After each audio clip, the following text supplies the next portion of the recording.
Sumsel United, klub baru sepak bola di Sumatera Selatan yang diinisiasi oleh Wakil Gubernur Sumatera Selatan Ciujang akan segera di-launching.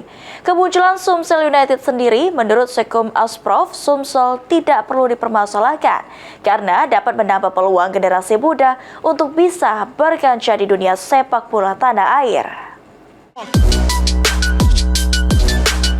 Sumatera Selatan, khususnya Kota Palembang, kini bisa menikmati pertandingan sepak bola profesional tanah air dengan dua klub berbeda, yakni Sriwijaya FC dan Sumsel United.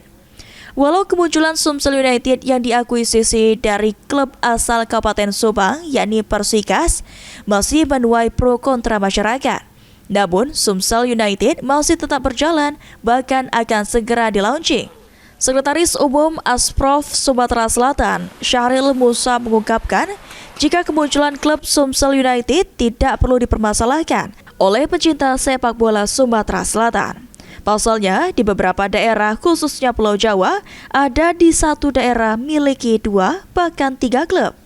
Sehingga dengan munculnya Sumsel United ini, menurut Purnawirawan Polri ini bisa dapat menambah persaingan dan kedepannya bisa menambah peluang para generasi muda Sumsel untuk dapat berkancah di dunia sepak bola tanah air melalui klub Sriwijaya FC maupun Sumsel United.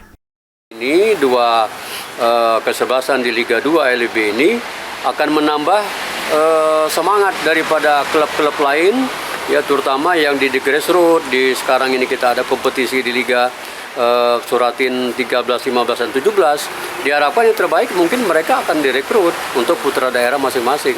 Asprof PSSI Sumatera Selatan sendiri, menurut Syahril Musa, hanya mengakomodir proses pemindahan klub Persikas Subang dari Provinsi Jawa Barat menjadi Sumatera Selatan United ke Provinsi Sumatera Selatan.